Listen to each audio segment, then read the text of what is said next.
Hey my loves, இன்னைக்கு நம்ம பார்க்க போற படம் என்னன்னா 2025 வெளியான பண்டூக் அப்படின்ற ஒரு கன்னடா கிரைம் த்ரில்லர் படத்தை பத்தி தாங்க பார்க்க போறோம். இந்த படத்தோட ஒன்லைனர் என்னன்னா, ஒரு சீரியல் கில்லர் அடுத்தடுத்து கொலைகளை பண்ண ஆரம்பிக்கிறான். அந்த கொலைகளை எல்லாம் போலீஸ்க்கு சேலஞ்ச் கொடுக்குற மாதிரி பண்ண ஆரம்பிக்கிறான். தான் செய்யற கொலையை வீடியோ எடுத்து நியூஸ் சேனலுக்கு அனுப்பி வச்சு முடிஞ்சா என்ன புடி அப்படின்னு தெனாவெட்டா இந்த கொலைகளை பண்ண ஆரம்பிக்கிறான். இந்த வழக்கை இன்வெஸ்டிகேஷன் பண்றதுக்காக ஒரு லேடி போலீஸ் ஆபீசர் வராங்க. அவங்களும் அந்த சைக்கோ கில்லர்னால கொல்லப்படுறாங்க. அடுத்தடுத்து என்ன நடந்தது, இதுக்கு பின்னாடி இருக்கக்கூடிய கில்லர் யாரு அப்படின்றது தான் மொத்த கதையே. படத்தோட ஸ்கிரீன் பிளே கொஞ்சம் குழப்பற மாதிரி தான் இருக்கும். ஒரே டைம்ல 2-3 கதையை நம்ம கிட்ட கன்வே பண்ற மாதிரி தான் ஸ்கிரீன் பிளே பண்ணிருப்பாங்க. இந்த படத்தோட கிளைமேக்ஸ்ல தான் படத்தோட மொத்த கதையுமே புரியும். இந்த வீடியோவை ஸ்கிப் பண்ணாம பாருங்க. நீங்க பார்த்துட்டு இருக்கிறது சரண் என்டர்டைன்மெண்ட். நான் தான் சரண். வாங்க வீடியோக்குள்ள போலாம். படத்தோட ஸ்டார்டிங் சீன்ல பூ மார்க்கெட் மாதிரியான ஒரு இடத்தை காட்டுறாங்க. அந்த இடத்துக்கு ஒரு நபர் பூ வாங்குறதுக்காக வந்திருக்காருங்க. அந்த நபரை மாஸ்க் போட்ட 2 நபர்கள் டார்கெட் பண்றாங்க.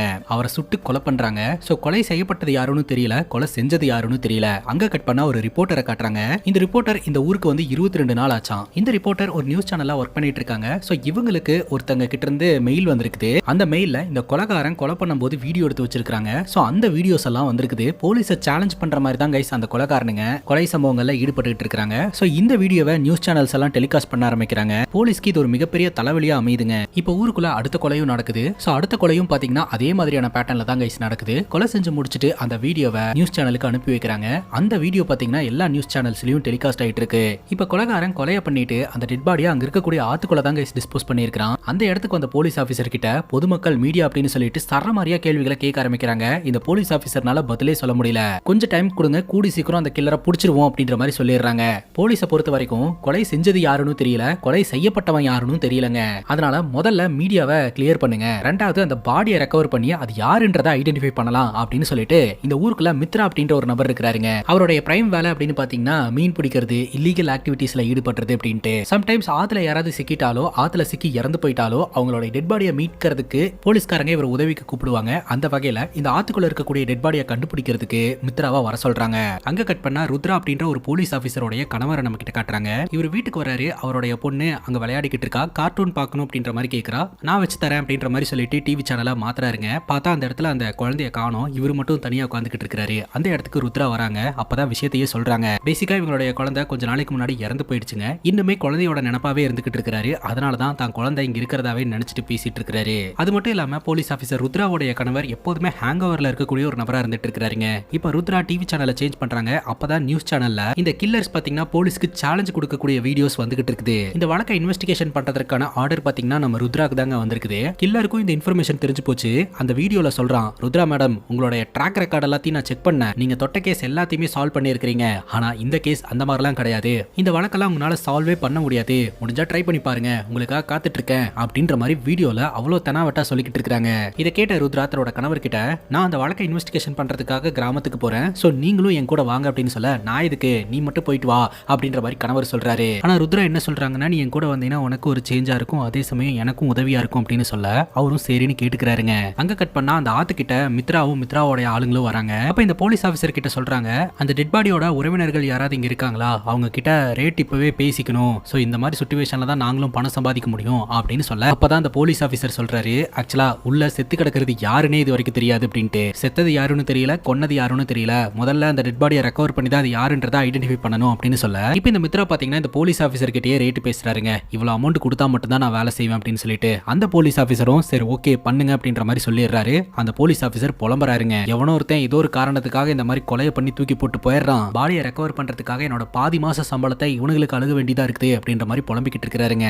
இப்ப படகு எடுத்துட்டு அப்படியே ஆத்துக்குள்ள போக ஆரம்பிக்கிறாங்க. மித்ரா பாத்தீங்கன்னா அங்கங்க உள்ள குதிச்சு நீச்சல் அடிச்சு பாக்குறாரு. ரீசெண்டா இந்த ஏரியால மழை பெஞ்சிருக்கிறதுனால தண்ணி தெளிவா இல்லங்க, ஒரு மாதிரி மங்களா தான் இருக்குது. அதனால டெட் பாடியை கண்டுபிடிக்கிறதுல சிரமமா இருக்குதுங்க. பலதரப்பட்ட போராட்டத்துக்கு அப்புறம் சாக்கு மூட்டையால கட்டப்பட்ட அந்த டெட் பாடியை தூக்கி போட்லயும் போடுறாங்க. அங்க கட் பண்ணா 2 சின்ன பசங்களுடைய கதையை நம்ம கிட்ட காட்ட ஆரம்பிக்கிறாங்க. விஸ்வா மற்றும் விஸ்வாவுடைய ஃப்ரெண்டுங்க. இவங்க 2 பேரும் ஒரு ஆர்ஃபனேஜ்ல தான் வளர்ந்துகிட்டு இருக்காங்க. இவங்களுக்கு அம்மா அப்பா யாருமே கிடையாது. விஸ்வாக்கு ஒரு பொண்ணு ரொம்ப பிடிச்சிருக்குதுங்க. அதனால ஃப்ரெண்டு கிட்ட சொல்லி கவிதையெல்லாம் எழுதிக்கிட்டு இருக்காரு அந்த பொண்ணு கிட்ட ப்ரொபோஸ் பண்றதுக்காக. இந்த ஆர்ஃபனேஜை ரன் பண்ணிக்கிட்டு இருக்காரு இல்லையா, அவர்கிட்ட இவங்க 2 பேரும் ஃப்ரெண்ட் பார்க்க போறேன் அப்படின்லாம் போய் சொல்லிட்டு அந்த இடத்த விட்டு ஓடி வெளியில வந்துடுறாங்க. அந்த ஆர்ஃபனேஜுக்கு பக்கத்திலேயே ஒரு ரோஜா தோட்டம் ஒன்று இருக்குங்க. அந்த தோட்டத்துக்குள்ள அத்துமீறி நுழைஞ்சு ரோஜாக்களை பறிக்கிறாருங்க. அந்த லேண்ட் ஓனர் பார்த்துட்டு துரத்திட்டே வந்துட்டு இருக்காரு. அந்த இடத்துல இருந்து இப்படியே தப்பிச்சு ஓடி வந்துடுறாங்க. டெய்லியுமே பாத்தீங்கன்னா இவர் ப்ரொபோஸ் பண்றதுக்கு ட்ரை பண்ணிட்டு தான் கைஸ் இருக்காரு. பட் அந்த பொண்ணை பார்த்த உடனே இவருக்கு பயம் வந்துருது. இப்போ அந்த பொண்ணோட வருகைக்காக அந்த டீ கடையிலேயே காத்துட்டு வெயிட் பண்ணிட்டு இருக்காரு. கொஞ்ச நேரத்திலேயே பாத்தீங்கன்னா அந்த பொண்ணு வருதுங்க. அந்த பொண்ணை பார்த்த உடனே இவருக்கு சந்தோஷம் தாங்கல. கரெக்டா அந்த டீ கடை கிட்ட அந்த பொண்ணு வந்து நிக்கிறா. கடைக்குள்ள ஃப்ரெண்ட்ஸ் எல்லாம் இருக்காங்க. சோ இந்த ரோஜாவை எடுத்துட்டு போய் கொடுக்குறாருங்க. அந்த பொண்ணு புரியாம பாத்துட்டு இருக்கா. இவர் ப்ரப்போஸ் பண்ணலான்னு வராரு. ஆனா அந்த பொண்ணு கிட்ட ப்ரப்போஸ் பண்றதுக்கு பயமா இருக்குது. அதனால 3-5 ரூபா அப்படின்னு சொல்லி அந்த ரோஜாக்கு 5 ரூபா காசை வாங்கிட்டு ரோஜா கொடுத்துட்டு வந்துடுறாருங்க. இப்படிப்பட்ட ஒரு லவ் ஸ்டோரியை நான் இது வரைக்கும் பார்த்ததே இல்லடா அப்படின்னு சொல்லிட்டு ஃப்ரெண்ட்ஸ் எல்லாம் கலாய்க்கிறாங்க. அங்க கட் பண்ணா ருத்ரா அப்படின்ற போலீஸ் ஆபீசர் ஸ்டேஷனுக்கு போறாங்க. ஸ்டேஷன்ல இருக்கக்கூடிய ஆபீசர்ஸ் எல்லாம் தூங்கிட்டு இருக்காங்க. இவங்க தான் போய் எழுப்பியே விடுறாங்க. இப்ப புதுசா ஒரு சீரியல் கில்லர் போலீஸ்க்கு சேலஞ்ச் கொடுத்து கொலை சம்பவங்களை பண்ணிட்டு இருக்கான். நீங்க தூங்கிட்டு இருக்கீங்க, கொஞ்சம் அந்த கேஸை நம்ம பார்க்கலாமா அப்படின்னு சொல்லி கேட்க போலீஸ்காரங்களும் ஓகே மேடம் அப்படின்ற மாதிரி சொல்லிட்டு ஃபைல்ஸ் எல்லாம் எடுத்துட்டு வராங்க. இந்த ஸ்டேஷனுக்கு இவங்க வந்த உடனே பாத்தீங்கன்னா நியூஸ் சேனல்ல அந்த கில்லரோட வீடியோ ஒன்னு புதுசா வருதுங்க. இந்த கில்லர் சொல்றான், இந்த ஊருக்கு நான் உங்களை வெல்கம் பண்றேன், வெல்கம் கிஃப்டா உங்களுக்காக ஒன்னு அனுப்பி வைக்கிறேன் அப்படின்னு சொல்லிட்டு ஒரு கொலையை பண்ணி அனுப்பி வைக்கிறாங்க. அவன் கொலை செய்யப்பட்டவருடைய டெட் பாடி கிடைக்குதுங்க. கிரைம் சீன் மார்க் பண்ணப்பட்டு இன்வெஸ்டிகேஷன் அந்த இடத்துல நடக்குது. ஃபாரன்சிக் டிபார்ட்மெண்ட் க்ளூஸ் எல்லாம் கலெக்ட் பண்ணதுக்கு அப்புறம் டெட் பாடியை உடனடியாக போஸ்ட்மார்ட்டத்துக்கு அனுப்பி ரிப்போர்ட்டை வாங்குங்க அப்படின்னு ஆர்டர் கொடுக்குறாங்க. அது மட்டும் இல்லாம இந்த ஊர்ல இருக்கக்கூடிய செக்யூரிட்டிகளை எல்லாம் டபுள் ஷிஃப்ட் பார்க்க சொல்லுங்க, இந்த ஊருக்கு ப்ரொடெக்ஷன் அப்படின்றது ரொம்ப அதிகமா தேவைப்படுது அப்படின்ற மாதிரியும் ஆர்டர் கொடுக்குறாங்க. அங்க இருக்கக்கூடிய ஒரு போலீஸ் ஆபீசர் சொல்றாருங்க, யூடியூப்ல எல்லாம் பார்த்துட்டு அட்டென்ஷன் சீக்கிங்காக கொலையாளி இந்த கொலை சம்பவத்தை எல்லாம் பண்ணிக்கிட்டு இருக்கான் போல மேடம் அப்படிங்கும் போது அதுக்கு ருத்ரா மேடம் சொல்றாங்க, இந்த கொலை சம்பவங்களை எல்லாம் பார்க்கும்போது எனக்கு அந்த மாதிரி தெரியல, கில்லர் ரொம்பவே இன்டெலிஜென்ட்டான ஆளு. ஏன்னா கொலையை ஒரு இடத்துல வச்சு பண்ணிட்டு டெட் பாடியை கொண்டாந்து ஒரு இடத்துல டிஸ்போஸ் பண்றான். டெட் பாடி கிடைச்ச இடம் அப்படிங்கிறது அண்டர் வாட்டர் அப்படின்றதுனால அண்டர் வாட்டர்ல க்ளூஸ் எல்லாம் கலெக்ட் பண்ற அளவுக்கு நம்ம கிட்ட எக்ஸ்பர்ட்ஸ் இல்ல. அதனாலேயே கில்லரை பிடிக்கிறது நமக்கு தாமதமாகுது. சோ இது எல்லாத்தையுமே பக்காவா யோசிச்சு தான் அவன் பண்ணிக்கிட்டு இருக்கான், சும்மா அட்டென்ஷன் சீக்கிங்காக எல்லாம் இதை பண்ண கிடையாது அப்படின்ற மாதிரி ருத்ரா மேடம் சொல்றாங்க. முதல்ல தண்ணிக்குள்ள இருந்து எடுத்த பாடியில ஒரே ஒரு சின்ன துண்டு பேப்பர் மட்டும் தான் கிடைச்சது, அதுவும் பிளாங்க் பேப்பர். இருந்தாலும் எவிடன்ஸ் சொல்லி சேகரிச்சு வச்சிருக்கோம் அப்படின்னு சொல்லிட்டு அதை கொண்டாந்து நம்ம ருத்ரா மேடம் கிட்ட கொடுக்குறாங்க. ஃபாரன்சிக் டிபார்ட்மெண்ட்ல என்ன சொல்றாங்க அப்படின்னா, டெட் பாடி தண்ணியில ஊறி போனதுனால ஃபிங்கர் பிரிண்ட் எடுக்கிறதுல ரொம்பவே சிரமமா இருக்குது, கூடி சீக்கிரம் எப்படியாவது ஃபிங்கர் பிரிண்டை எடுத்துருவோம் அப்படின்ற மாதிரி சொல்றாங்க. இப்ப மீடியாக்காரங்க எல்லாம் ருத்ரா மேடத்து கிட்ட கேள்வி கேட்க ஆரம்பிக்கிறாங்க. அதுக்கு ருத்ரா மேடம் சொல்றாங்க, கில்லர்ஸ்ல 3 வகையான கில்லர்ஸ் இருக்காங்க. முதல்ல ஒரு கொலையை பண்ணிட்டு அந்த கொலைக்கு பயந்துட்டு சுத்துறது, ரெண்டாவது ஒரு கொலையை பண்ணிட்டு அந்த கொலைப்பழிய வேற ஒருத்தங்க மேல போட்டு விடுறது, மூன்றாவது ஒரு கொலையை பண்ணிட்டு எந்த பயமே இல்லாம அப்படியே ஓவர் கான்பிடென்ட்டோட வெளியிலேயே சுத்துறது. பட் யாரா இருந்தாலும் சட்டத்தின் முன்னாடி ஒரு நாள் பிடிபடுவாங்க அப்படின்னு சொல்ல, அப்போ ஊருக்குள்ள இந்த மாதிரி நடக்கிற சம்பவத்துக்கு பின்னாடி ஒரு சைக்கோ கில்லர் இருக்கிறா அப்படின்னு நீங்க நினைக்கிறீங்களா அப்படின்னு கேட்க, மேபி சைக்கோவா இருக்கலாம் அப்படின்ற மாதிரி தான் ருத்ரா சொல்றாங்க. அப்ப இன்னொரு ரிப்போர்ட்டர் கேக்குறாங்க, ஓப்பனாவே உங்க பேரை சொல்லி உங்களுக்கே டைரக்டா அந்த கில்லர் வந்து சேலஞ்ச் வைக்கிறான் அப்படிங்கும்போது ஒருவேளை நீங்களே இந்த மாதிரி கொலை சம்பவத்தையும் பண்ண சொல்லிட்டு நீங்களே இன்வெஸ்டிகேஷனையும் பண்றீங்களோ அப்படின்ற மாதிரி கொஸ்டின் கேட்க ருத்ரா மேடம் டென்ஷன் ஆயிடுறாங்க. ஆனா காமா பதில் சொல்லிடுறாங்க, கொலையாளியை இன்னும் நாங்க பிடிக்க கிடையாது, கொலையாளி இன்னும் பப்ளிக்கா தான் சுத்திக்கிட்டு இருக்கான், சோ நம்ம கொஞ்சம் கவனமா தான் இருக்கணும் அப்படின்ற மாதிரி சொல்லிட்டு அந்த இடத்துல இருந்து கிளம்பிடுறாங்க. இப்ப ருத்ரா மேடம் அவங்களுடைய அசிஸ்டன்ட் கிட்ட உடனடியா 3-4 பேர் கொண்ட குழுவை உருவாக்கி ஒரு கண்ட்ரோல் ரூமையும் செட் பண்ணி இந்த வழக்கு தீவிரமா இன்வெஸ்டிகேஷன் பண்ணலாம் அப்படின்னு சொல்றாங்க. ருத்ரா மேடம் ஒரு பக்கம் இன்வெஸ்டிகேஷன் பண்ணிட்டு இருக்க, இன்னொரு பக்கம் ருத்ரா மேடத்தோட கணவர் வந்து அப்படியே சுத்திக்கிட்டு இருப்பாருங்க. அப்ப அவரோட கையில இருக்கக்கூடிய பாட்டில்ல சரக்கு காலி ஆயிரும். அதனால ருத்ரா மேடத்தோட அசிஸ்டன்ட் கிட்ட வந்துட்டு இந்த ஏரியால மால் எங்க கிடைக்கும் அப்படின்ற மாதிரி கேக்குறாருங்க. சார் அது வந்து அப்படின்னு சொல்லி கேட்கும்போது, அது யாருன்றதை கண்டுபிடிச்சு அரெஸ்ட் பண்றதுக்காக எல்லாம் இல்லையா, எனக்கு வேணும் அப்படின்ற மாதிரி சொல்றாரு. மேடத்துக்கு தெரிஞ்சுனா பெரிய பிரச்சனை ஆயிரும் அப்படின்னு சொல்ல, மேடத்துக்கிட்ட நான் சொல்ல மாட்டேன் நீங்க சொல்லுவீங்களா அப்படின்னு கேட்கும்போது, மாட்டேன் அப்படின்னு சொல்லிட்டு அவரே கூட்டு போறாருங்க. இப்ப இந்த மாலை விற்கக்கூடிய ரவுடி கும்பலை காட்டுறாங்க. அவங்க போலீஸை பார்த்த உடனே ஒரு செகண்ட் ஜர்க் ஆகுறாங்க. மால் வாங்குறதுக்காக தான் வந்திருக்கிறோம் அப்படின்னு சொல்ல, இந்த ருத்ரா புருஷனும் பாத்தீங்கன்னா காசை கொடுத்து அந்த மாலை வாங்குறாருங்க. அடிக்கடி வாங்க சார் அப்படின்ற மாதிரி சொல்லி அவங்களும் அனுப்பி வைக்கிறானுங்க. சோ போலீஸ்க்கு கரெக்டான மாமூல் போறதுனால இந்த பிசினஸ் தொடர்ந்து இந்த ஊருக்குள்ள நடந்துகிட்டே தான் இருக்கு அப்படின்றது தெரிய வருதுங்க. அங்க கட் பண்ணா இந்த விஸ்வாவோட கதையை நம்ம கிட்ட காட்ட ஆரம்பிக்கிறாங்க. ஆர்ஃபனேஜ்ல விஸ்வாவும் விஸ்வாவோட ஃப்ரெண்ட்ஸும் பாத்தீங்கன்னா ஜாலியா சுத்திக்கிட்டு இருக்காங்க இல்லையா. ஆர்ஃபனேஜை ரன் பண்றவர் என்ன சொல்றாருன்னா, நான் வீடு என்னோட ப்ராப்பர்ட்டி எல்லாத்தையுமே வித்து இப்படி ஒரு ஆர்ஃபனேஜை உருவாக்குனா நீங்க என்னடா இப்படி ஜாலியா சுத்திக்கிட்டு இருக்கீங்க, எங்க தாண்டா போவீங்க வருவீங்க அப்படின்ற மாதிரிலாம் கேள்வி கேட்டுக்கிட்டு இருக்காருங்க. விஸ்வாவும் ஃப்ரெண்ட்ஸும் வழக்கம் போல ஆர்ஃபனேஜ் ஓனரை கலாய்ச்சிட்டு அந்த இடத்துல இருந்து போயிடுறாங்க. அப்ப அங்க ஒரு பாட்டி இருக்காங்க. அவங்க அந்த ஆர்ஃபனேஜ் ஓனருக்கு சாப்பாடு எடுத்துட்டு வரும்போது பசங்க சாப்பிட்டாங்களா அப்படின்னு கேக்குறாரு. அந்த பசங்களை திட்டுறதும் நீயே, சாப்பாடு கொடுக்கறதும் நீயே, இந்த பசங்களை நீ எவ்வளவு நல்லா பாத்துக்கிற அப்படின்ற மாதிரி சொல்ல, இந்த பசங்களை நான் நல்லா பாத்துக்கிறேன், ஆனா என்னோட பையன் இப்ப எங்க இருக்கிறான் என்ன பண்றான்னு தெரியலையே அப்படின்ற மாதிரி அவர் சொல்லிக்கிட்டு இருப்பாருங்க. அங்க கட் பண்ணா அவருடைய பையன் என்ன பண்ணிட்டு இருக்கா அப்படின்றத நம்ம கிட்ட காட்டுறாங்க. இந்த ஆர்ஃபனேஜ் ஓனர் இருக்கிறார் இல்லையா, அவரு இந்த மாதிரி சொத்தையெல்லாம் வித்து ஆர்ஃபனேஜை உருவாக்குனதுல அவருடைய பையனுக்கு உடன்பாடே கிடையாதுங்க. அதனால அவர் தனியா போயிட்டாராட்டு இருக்கு. இப்ப ரோட்ல ஒரு ஆண்டி நடந்து வந்துகிட்டு இருக்காங்க. அந்த ஆண்டியோட சங்கிலியை பறிச்சுக்கிட்டு ஒருத்தன் ஓட ஆரம்பிக்கிறான். ஆண்டி பயங்கரமா கத்த ஆரம்பிக்கிறாங்க. சோ அந்த சங்கிலியை அவங்க கிட்ட இருந்து புடுங்கிறதுக்காக இந்த ஆர்ஃபனேஜ் ஓனரோடைய பையன் துரத்திக்கிட்டே போயிட்டு இருக்கான். நீங்க இருங்க ஆண்டி, அவன்கிட்ட இருந்து நான் புடுங்கிட்டு வந்துடுறேன் அப்படின்னு சொல்லிட்டு துரத்திக்கிட்டே போறான். ஒரு கட்டத்துல இவங்க 2 பேரும் போட்ல ஒன்னா சந்திச்சுக்கிறாங்க. அப்பதான் தெரிய வருது இவங்க 2 பேரும் பிளான் பண்ணி தான் இதை பண்ணிருக்காங்க அப்படின்ட்டு. ஆர்ஃபனேஜ் ஓனரோடைய பையன் அந்த செயின் அத்துட்டு வந்தவங்க கிட்ட சொல்றான், ஏண்டா இவ்வளவு ஸ்லோவாவா ஓடுவ, நான் துரத்திட்டு வந்ததுனால ஓகே, இந்நேரம் வேற யாராவது உன்னை துரத்திட்டு வந்திருந்தாங்க அப்படின்னா அவ்வளவுதான், உன்னை கண்டிப்பா பிடிச்சிருப்பாங்க அப்படின்ற மாதிரி சொல்லிக்கிட்டு இருக்காருங்க. ஆர்ஃபனேஜ் ஓனரோடைய பையன் இந்த மாதிரி வழிப்பறி, திருட்டு வேலை, இல்லீகல் ஆக்டிவிட்டி இதெல்லாம் பண்ணிட்டு இருக்கக்கூடிய ஒரு ஆளா தாங்க சேர்ந்துகிட்டு இருக்காரு. இந்த செயின் அத்துட்டு வந்தவன் சொல்றான், அந்த லேடி என்ன திருடன் திருடன் திருடன் கத்துச்சு, ஆனா உண்மை சொல்லணும்னா நீ தாண்டா அந்த திருடனே அப்படின்னு சொல்ல, அதுக்கு அந்த பையன் சொல்றான், எங்க அப்பா ஒழுங்கா என்னை மட்டும் பார்த்துட்டு இருந்திருந்தாரு அப்படின்னா நான் ஏன்டா இந்த மாதிரி வேலைக்கெல்லாம் வரப்போறேன், என்னோட வாழ்க்கையும் நல்லா தான் இருந்திருக்கும் அப்படின்னு சொல்ல, அதுக்கு அந்த செயின் அத்துட்டு வந்தவன் கேட்கறான், உண்மையிலேயே உங்க அப்பா உன்னை மட்டும் தான் பெத்தாரா இல்ல அந்த 3 பசங்களையும் சேர்த்து பெத்தாரா அப்படின்னு கேட்க, இவனுக்கு கோவம் வந்துருதுங்க. உடனடியா அந்த 3 பசங்களை அடிக்கலான்ட்டு அந்த இடத்துல இருந்து கிளம்ப கரெக்டா அந்த ஆன்ட்டி செயினை தேடிட்டு அந்த இடத்துக்கு வந்திருப்பாங்க. உடனடியே இவனுக்கு 2 பேரும் போய் அங்க இருக்கக்கூடிய ஒரு படகுக்குள்ள ஒளிஞ்சுப்பானுங்க. இந்த ஆர்ஃபனேஜ் ஓனர் இருக்கிறார் இல்லையா, அவங்க பையனை பாக்குறத விட அந்த 3 பசங்களை நல்லா பாத்துக்கிறாருன்னு சொல்லிட்டு இவனுக்கு கோவங்க. இன்னொரு பக்கம் விஸ்வாவோட ஃப்ரெண்ட்ஸும் பாத்தீங்கன்னா அங்க இருக்கக்கூடிய ஆத்துல குளிச்சுக்கிட்டு இருப்பாங்க. அப்ப அந்த இடத்துக்கு இவங்களோட ஃப்ரெண்ட் ஒருத்தி வருவா. அவ பாத்தீங்கன்னா விஸ்வா கையில இருக்கக்கூடிய அந்த லவ் லெட்டர் வாங்கி படிச்சு பார்த்துட்டு, என்னடா இதெல்லாம் கவிதை அப்படின்னு சொல்லிட்டு கலாய்ச்சி சிரிச்சுக்கிட்டு இருக்க, என்ன கலாய்ச்சிட்டே இருக்கீங்க, நான் போறேன் அப்படின்னு சொல்லிட்டு அந்த இடத்துல இருந்து விஸ்வா கிளம்புவான். அங்க பாரு லட்சுமி வந்திருக்கா அப்படின்னு சொல்ல, உடனடியே ஒரு ஓடி வந்து எட்டி பாப்பாரு. பசங்க எல்லாம் சேர்ந்து தண்ணிக்குள்ள தள்ளி விட்டுருவாங்க. தண்ணிக்குள்ள தள்ளி விட்டதுக்கு அப்புறம் தான் தெரிய வருது உண்மையிலேயே அந்த இடத்துக்கு லட்சுமி வந்திருக்கா அப்படின்னு சொல்லிட்டு. அதுக்கப்புறம் தொடர்ந்து விஸ்வா பாத்தீங்கன்னா ஒன் சைடா லவ் பண்ண ஆரம்பிக்கிறான். ஒவ்வொரு முறையும் காதல சொல்றதுக்கு ட்ரை பண்ணுவாங்க, ஆனா பயத்துல காதல சொல்லவே மாட்டான். அங்க கட் பண்ண இப்ப பிரசன்ட் சிச்சுவேஷன். இது வரைக்கும் கிரைம் சீன்ல இருந்து கலெக்ட் பண்ண எவிடன்ஸ்ல எக்ஸ்ட்ரா ஒரு ஃபிங்கர் பிரிண்ட் ஒன்னு கிடைச்சிருக்குங்க. சோ அந்த ஃபிங்கர் பிரிண்ட் தான் வந்து கில்லரோட இது அப்படின்னு போலீஸ் சந்தேகப்படுறாங்க. அந்த ஃபிங்கர் பிரிண்ட்டை இவங்களோட கிரிமினல் டேட்டா பேஸ்ல செக் பண்ணி பார்த்தோம்னா யாராவது கூட மேட்ச் ஆகுமான்னு தெரியும் அப்படின்னு சொல்லிட்டு செக் பண்ணி பாக்குறாங்க. அப்படி செக் பண்ணி பார்க்கும்போது வீரஜ் அப்படின்ற ஒரு நபர் கூட மேட்ச் ஆகுதுங்க. யார் அந்த வீரஜ் அப்படின்னு பார்த்தா கொலை கொல்ல கடத்தல் அப்படின்னு சொல்லிட்டு எல்லா ரவுடிசமும் பண்ணக்கூடிய ஒரு மோசமான ரவுடிங்க. இப்ப அவன் ஒரு கேஸ்ல பாத்தீங்கன்னா ஜெயில தான் இருந்துகிட்டு இருக்கான். ஆனா ஜெயில விசாரிச்சா ஜெயில அவனோட வீடு மாதிரிங்க. ஏன்னா அவனுக்கு பொலிட்டிக்கல் சப்போர்ட் இருக்கிறதுனால நினைச்சா ஜெயிலுக்கு வருவான், நினைச்சா போவான். இப்ப கூட பெயில்ல வெளியில இருக்கிறான் அப்படின்ற மாதிரி சொல்லிடுறாங்க. போலீஸ் ஆபீசர் ருத்ராவோட இன்வெஸ்டிகேஷன்ல இந்த வீரஜ் தான் இங்க நடக்கிற கொலைகளுக்கெல்லாம் காரணம் அப்படின்ற ஒரு முடிவுக்கு வராங்க. இப்ப அந்த வீரஜ் எங்க இருக்கான் அப்படின்னு சொல்லிட்டு தேட ஆரம்பிக்கிறாங்க. சிம் கார்டு, IMEI நம்பரு, அது மட்டும் இல்லாம இந்த வீரஜோடைய ஃப்ரெண்ட்ஸ், அவனுடைய சர்க்கிள் அப்படின்னு சொல்லிட்டு ஒருத்தரை விடாதீங்க, எல்லாத்திட்டுமே விசாரணை பண்ணுங்க அப்படின்னு சொல்ல, ருத்ராவோட அசிஸ்டன்ட் பாத்தீங்கன்னா ஒரு நபரை மீட் பண்றாருங்க. அந்த நபர் ஒரு கதையை சொல்றாரு. சோளக்காட்டுக்கு நடுவுல இருக்கக்கூடிய ஒரு கல்லுக்கடை, அங்க வந்து மித்ரா உட்காந்துக்கிட்டு இருக்கான். மித்ரா பாத்தீங்கன்னா ஒருத்தன் அடிச்சிட்டான்னு சொல்லிட்டு அடி வாங்கினவனுடைய தம்பி மித்ராவை போட்டு பொழக்கிறதுக்காக அந்த சோளக்காட்டுக்குள்ள ஒளிஞ்சிருக்கானுங்க. சரியான சான்ஸ் வரும்போது அந்த கல்லுக்கடைக்குள்ள பூந்து மித்ராவை போட்டு பொழந்தரலான்னு சொல்லிட்டு அந்த நேரம் பார்த்து ஹெவியா மழை பெய்ய ஆரம்பிக்குது. அந்த இடத்துக்கு ஒரு குரூப் வருது. அந்த குரூப்பை பார்த்ததும் மித்ராவை அடிக்கிறதுக்காக வந்தானுங்க இல்லையா, அவனுங்க எல்லாம் பம்ப ஆரம்பிக்கிறானுங்க. பார்த்தா அந்த இடத்துக்கு வந்திருக்கிற குரூப் இந்த வீரஜோடைய குரூப்புங்க. பேசிக்கா அந்த கல்லுக்கடைக்காரன் கடன் வாங்கியிருக்கான் போல.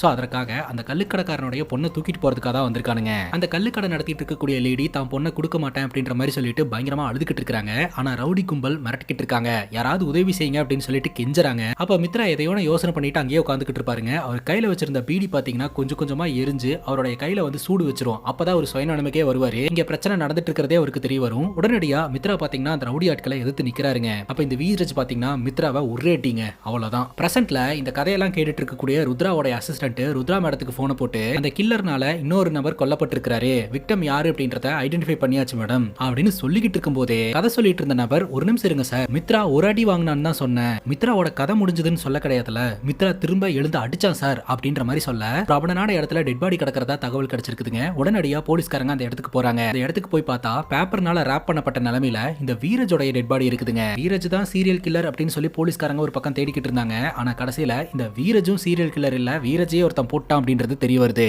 அங்க கட் பண்ணா ஃபாரன்சிக் டிபார்ட்மெண்ட் ருத்ரா மேடத்துக்கு சில இன்ஃபர்மேஷன்ஸ் எல்லாம் ஷேர் பண்றாங்க. இது வரைக்கும் 3 கொலைகள் நடந்திருக்குது. 2 கொலைகளை பார்த்து பக்காவா பண்ணிருக்கானுங்க. ஆனா 3வது கொலை மட்டும் அர்ஜென்சில பண்ணிருக்கானுங்க. இது வரைக்கும் நடந்த 3 கொலைகள்லயும் 3 விஷயம் கிடைச்சிருக்குது. ஒன்னு புல்லட், இன்னொன்னு ஒரு எம்டி பேப்பர், தண்ணிக்குள்ள இருந்து கிடைச்சதா சொன்னாங்க இல்லையா அந்த ஒரு பேப்பர், 3வது ஒரு கீங்க, அது எதோட கீன்லாம் தெரியல, டெட் பாடியில இருந்து கிடைச்சிருந்திருக்குது. சோ இதை வச்சு பார்க்கும்போது கில்லர் நம்ம கிட்ட இந்த கொலையின் மூலமா ஏதோ ஒரு விஷயத்தை கன்வே பண்றதுக்கு ட்ரை பண்றான் அப்படின்றது இவங்களுக்கு புரிய வருதுங்க. இன்னொரு பக்கம் ருத்ரா என்ன பண்றாங்க அப்படின்னா இந்த மித்ராவை தூக்கிட்டு போய் கஸ்டடியில வச்சு விசாரணையை தொடங்குறாங்க. வெளியில ஒரு அக்யூஸ்ட பிடிச்சி வச்சிருக்காங்க. அந்த அக்யூஸ்ட் வலி தாங்க முடியாம கத்துறது உள்ள வரைக்கும் கேட்கணும் அப்படின்ற மாதிரி சொல்றாங்க. அங்க கட் பண்ண ஒரு பிளாஷ்பேக் கட்டுறாங்க. நம்ம விஸ்வாவோட கதைங்க. விஸ்வா வழக்கம் போல ப்ரொபோஸ் பண்றதுக்காக ஃப்ரெண்ட்ஸோட வெளியில போகும்போது அங்க சில பசங்க எல்லாம் கிரிக்கெட் ஆடிட்டு இருப்பாங்க. குறிப்பா இந்த ஆர்ஃபனேஜ் ஓனரோடைய பையன் கிரிக்கெட் ஆடிட்டு இருப்பான். பெட் மேட்ச் ஆடிக்கிட்டு இருப்பாங்க. இவங்க கிரவுண்டுக்குள்ள பூந்து போனதுனால பெரிய பிரச்சனை ஆயிருங்க. நீங்க வந்ததுனால தான் மேட்ச் கொலாப்ஸ் ஆச்சு அப்படின்னு சொல்லிட்டு இந்த ஆர்ஃபனேஜ் ஓனரோடைய பையன் ஆல்ரெடி இருக்கக்கூடிய வன்மத்தை மனசுல வச்சுக்கிட்டு இந்த பசங்க கிட்ட பிரச்சனை பண்ண ஆரம்பிச்சிருவாங்க.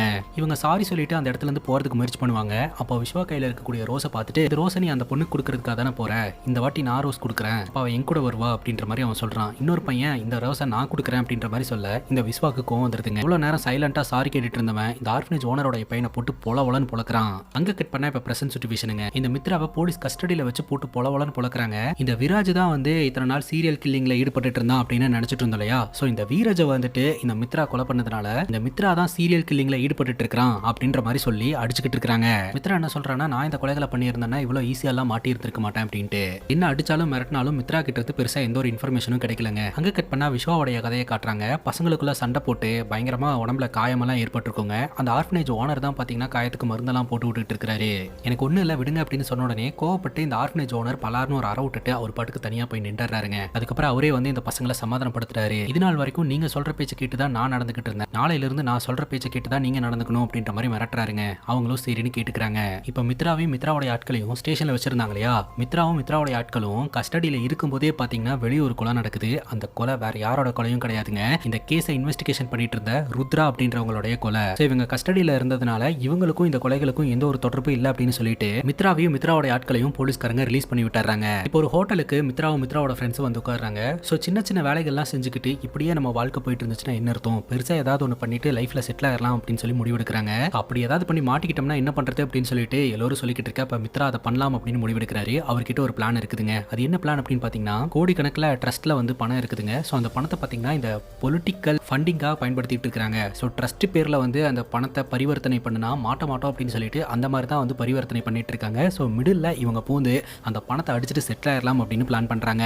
போலீஸ் ஆஃபீஸர் ருத்ரா இறந்து போனதுக்கு அப்புறம் ருத்ராவுடைய கணவர் பாத்தீங்கன்னா ரொம்பவே மனமுடிஞ்சு போயிடுறாருங்க. அப்போ ஒரு அதிகாரி வந்து சொல்றாரு, போலீஸ் ஆஃபீஸர் ருத்ராவுடைய கொலை வழக்கு வந்து சிஐடிக்கு மாற்றப்படுது, அவங்க தான் இனிமேல் இன்வெஸ்டிகேஷன் பண்ண போறாங்க அப்படின்னு சொல்லிட்டு. அப்போ ருத்ராவுடைய கணவர் வந்து, நான் இந்த வழக்கை இன்வெஸ்டிகேஷன் பண்ணலான்னு இருக்கிறேன் அப்படின்ட்டு. பட் இவர் டிபார்ட்மெண்ட்ல இல்லாதனால இந்த வழக்கை நீங்க இன்வெஸ்டிகேஷன் பண்ணக்கூடாது அப்படின்ற மாதிரி சொல்லிடுறாங்க. பட் நான் அன்அஃபீஷியலா இந்த வழக்கை இன்வெஸ்டிகேஷன் பண்ண தான் போறேன் அப்படின்ற மாதிரி ஒரு சொல்றாருங்க. இப்போ இந்த ஊருக்குள்ள லோக்கல்ல இல்லீகலா மால் வித்துக்கிட்டு இருந்தாங்க இல்லையா, அவனையும் பாத்தீங்கன்னா போலீஸ் டிபார்ட்மெண்ட் ருத்ராவுடைய கணவர் கூட வச்சுக்க சொல்றாரு. இவன் இந்த ஏரியால பாத்தீங்கன்னா போலீஸ் இன்ஃபார்மரா இருந்துகிட்டு இருக்கான், அவனுக்கு நம்ம ஹெல்ப் பண்றதுனால அவன் நமக்கு ஹெல்ப் பண்ணிக்கிட்டு இருக்கான், இவனை கூட வச்சுக்கிட்டு இந்த வழக்கை இன்வெஸ்டிகேஷன் பண்ணிக்கோங்க அப்படின்ற மாதிரி அங்க இருக்கிற அஃபீஷியல் சொல்லிடுறாங்க. இவனா நான் மால் வியாபாரி அப்படின்னே சொல்றேன். இப்போ இந்த மால் வியாபாரி ருத்ராவோட கணவரை பாக்குறதுக்காக வீட்டுக்கு வரும்போது ருத்ராவுடைய கணவர் ரவுண்டா ஏதோ ஒன்று வரைஞ்சிக்கிட்டு இருப்பாருங்க. இது என்னது அப்படின்ற மாதிரி கேட்க, இதுதான் சக்கர வியூகம் அப்படின்ற மாதிரி சொல்லுவாரு. சோ இந்த சர்க்கிள்குள்ள தான் வந்து இந்த சைக்கோக்களும் போலீஸ்காரங்களும் மாட்டிக்கிட்டு சுத்திக்கிட்டே இருக்காங்க. கூடி சீக்கிரம் நான் அவனை பிடிப்பேன் அப்படின்ற மாதிரி ஒரு சொல்றாருங்க. இப்போ இந்த கேஸை பத்தி டிஸ்கஸ் பண்ணிட்டு இருக்கும்போது ருத்ரா பாத்தீங்கன்னா இது வரைக்கும் நடந்த கொலை வழக்குல இருந்து கிடைச்ச எவிடன்ஸ் எல்லாம் ஒரு ஃபைல்ல வச்சிருந்திருப்பாங்க.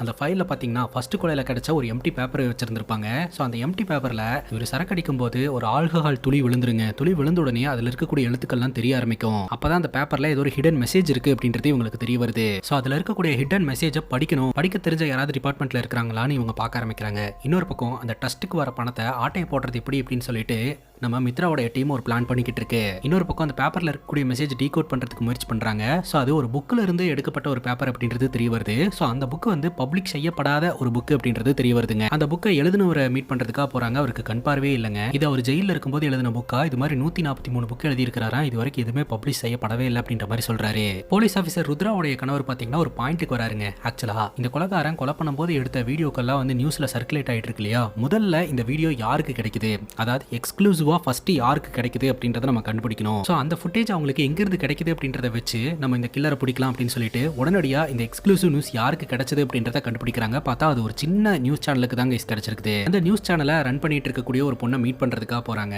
அந்த பொண்ணை விசாரிக்கும் போது ஆரம்பத்துல அந்த பொண்ணு எதுவுமே சொல்ல மாட்டேன்றா. சோ அந்த கொலை பழியை தூக்கி அந்த பொண்ணு மேலேயே போடுறாங்க. அப்ப நீ தான் இந்த கொலை சம்பவங்களை எல்லாம் பண்ணிட்டு இருக்கிறியா, அதுவும் டிஆர்பிக்காக அப்படின்னு சொல்லி கேட்க, டிஆர்பிக்காக நான் எதுக்கு கொலை பண்ணணும் அப்படின்னு சொல்லிட்டு அந்த பொண்ணு எல்லா உண்மையுமே சொல்லிடுறா. பேசிக்கா நிறைய நியூஸ் சேனல்ஸ் இருக்கிறதுனால இவங்களுடைய நியூஸ் சேனல்னால பெருசா சர்வைவ் ஆக முடியலங்க. அதனால இன்வெஸ்டர்ஸ் எல்லாருமே பாத்தீங்கன்னா இந்த சேனலை ஷட் டவுன் பண்ணிட்டு போயிடலாம் அப்படின்ற ஒரு பிளான்ல இருந்திருக்காங்க. அந்த டைம்ல இந்த ரிப்போர்ட்டருக்கு அன்னோன் நம்பர்ல இருந்து கால் வந்திருக்குதுங்க. அட்டென்ட் பண்ணா, இந்த கொலை சம்பவத்தை பத்தின நியூஸ் எல்லாம் நான் உங்களுக்கு கொடுக்கறதுக்கு தயாரா இருக்கிறேன், அதுக்கு எனக்கு பணம் வேணும் அப்படின்ற மாதிரி ஒருத்தன் சொல்றான். சோ எவனோ ஒருத்தன் பிராங்க் பண்றதுக்காக தான் கால் பண்ணிருக்கான் அப்படின்னு சொல்லிட்டு இவங்க அதை பெருசா கேர் பண்ணிக்கல, போனை கட் பண்ணிட்டாங்க. போனை கட் பண்ண அடுத்த செகண்டே இவங்களுக்கு ஒரு மெயில் வந்திருக்குது. சோ அந்த மெயில்ல இருக்கக்கூடிய லிங்கை கிளிக் பண்ணா அது ஒரு பிரைவேட் வெப்சைட்டுக்கு போயிருந்திருக்குதுங்க. அங்க பார்த்தா ஒரு ஃபுட்டேஜ் எடுத்திருக்குது. அந்த ஃபுட்டேஜ்ல அவன் கொலை பண்றத வீடியோ எடுத்து போலீஸ்க்கு சேலஞ்சும் கொடுத்து வச்சிருந்திருக்கான். சோ இதை பாத்தீங்கன்னா அவங்களோட இன்வெஸ்டர்ஸ் கிட்ட காமிச்சு இதை நம்ம பப்ளிஷ் பண்ணோம்னா நம்ம சேனலையும் காப்பாற்ற முடியும், அதே சமயம் ப்ராஃபிட்டும் பார்க்க முடியும் அப்படின்னு சொல்லிட்டு அந்த ஃபுட்டேஜஸ் எல்லாத்தையுமே முதல்ல இவங்க பப்ளிஷ் பண்ணிட்டு அதுக்கப்புறம் மற்ற நியூஸ் சேனல்ஸ்க்கெல்லாம் கொடுக்க ஆரம்பிச்சிருந்திருக்காங்க.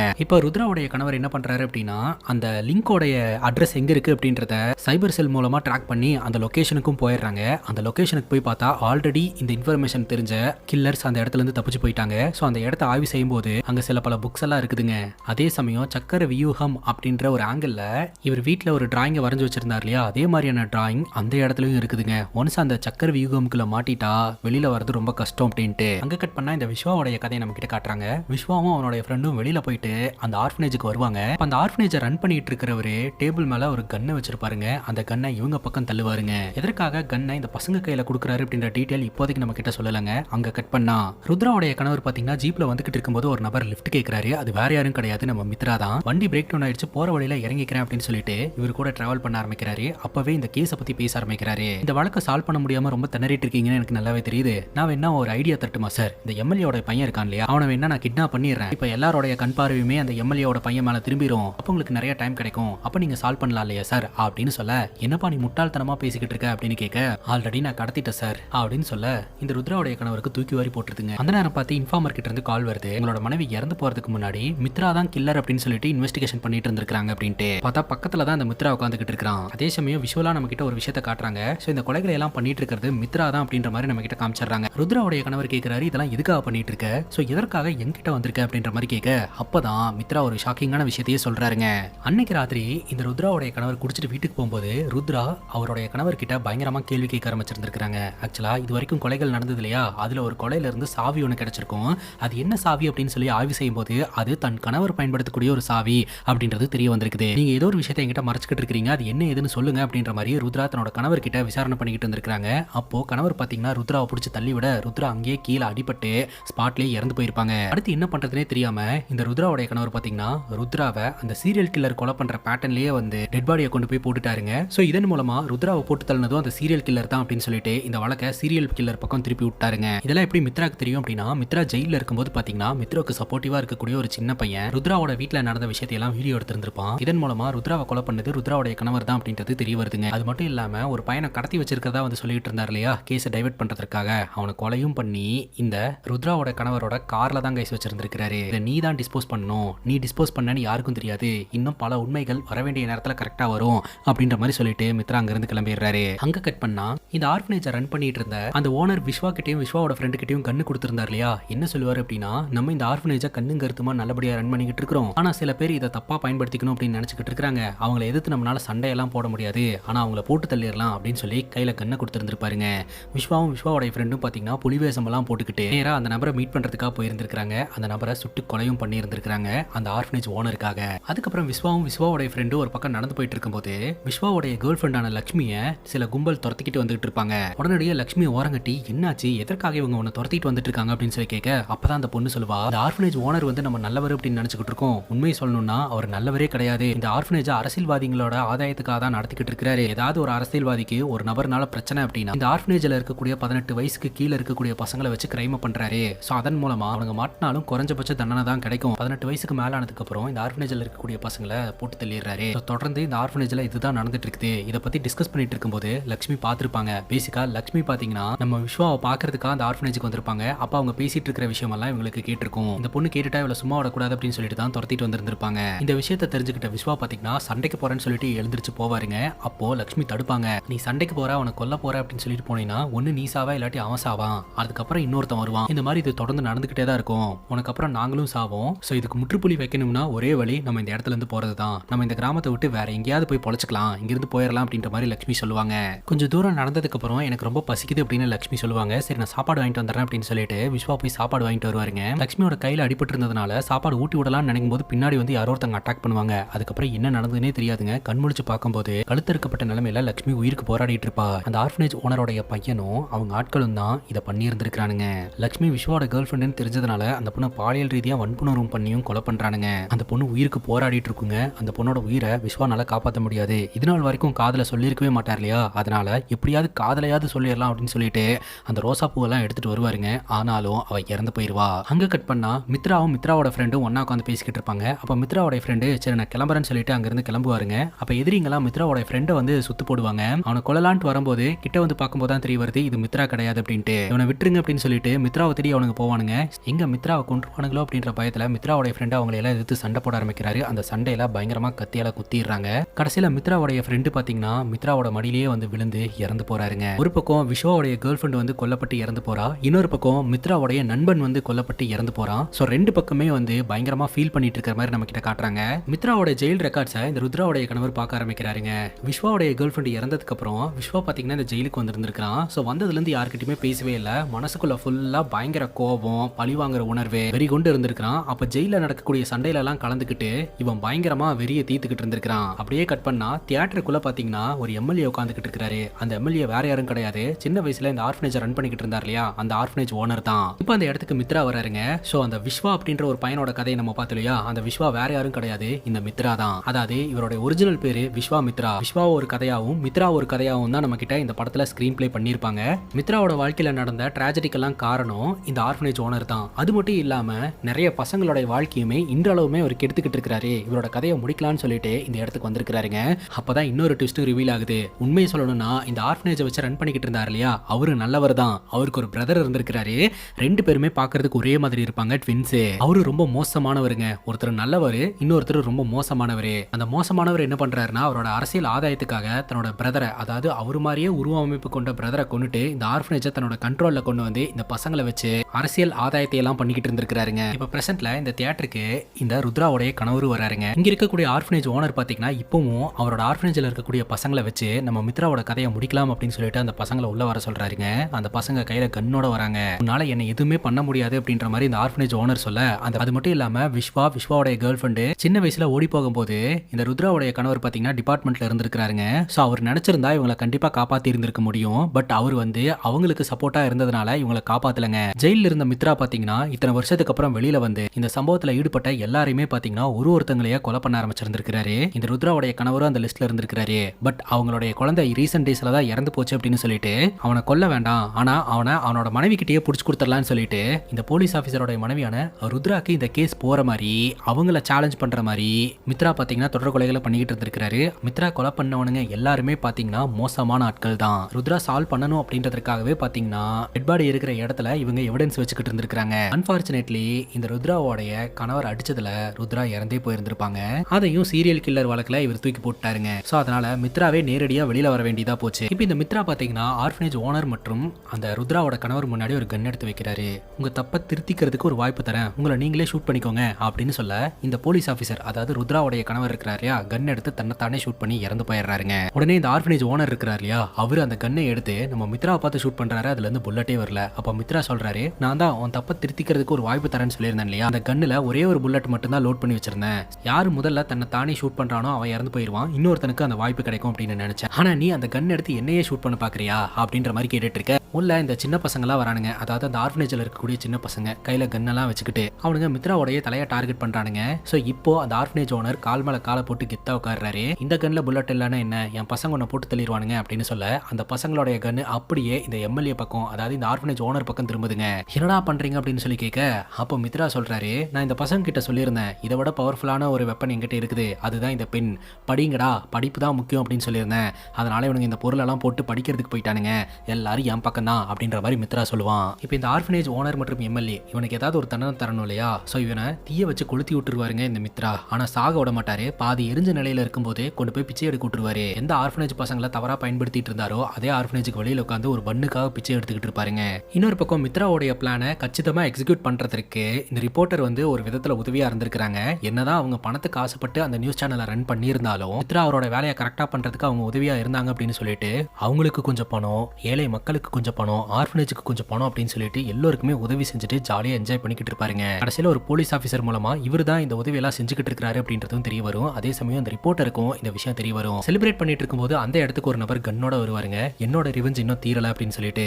அந்த நபர் யார் அப்படின்னா இந்த ஆர்ஃபனேஜ் ஓனருக்காக புலிவேஷம் போட்டுக்கிட்டு விஸ்வாவோட ஃப்ரெண்டும் போய் ஒரு நபரை கொண்டுட்டு வந்தாங்களே, அவரு ரொம்ப இன்னசென்ட்டான ஒரு ஆள் தாங்க. ஆர்ஃபனேஜ் ஓனர் சொல்றது பொய்ன்னு தெரியாம அந்த வயசுல இவங்க போய் ஒரு கொலையை பண்ணிட்டு வந்திருப்பாங்க. சோ இறந்தவருடைய மகன் தான் இப்ப கொல்றதுக்காக வந்திருக்கான், அவன் கையால என் உசுறு போட்டும் அப்படின்னு சொல்லிட்டு தில்லா போய் நிக்கிறாருங்க. இத்தோட இந்த படம் முடியுதுங்க. இந்த படத்தோட கதை ரொம்பவே காம்ப்ளிகேட்டடா தான் இருந்துச்சு. சோ கதை புரியல அப்படின்னா ஒரு வாட்டி நீங்க பாருங்க, ஒரு வித்தியாசமான ஒரு படம் பார்த்த ஃபீல் இருந்துச்சுங்க. இதே மாதிரி வேற எதனா படத்தை பத்தி பேசணும் அப்படின்னு நினைச்சீங்கன்னா கமெண்ட் செக்ஷன்ல சொல்லுங்க. இதே மாதிரி வேற ஒரு நல்ல வீடியோல வந்து சந்திக்கிறேன். Love you guys, take care and cheers.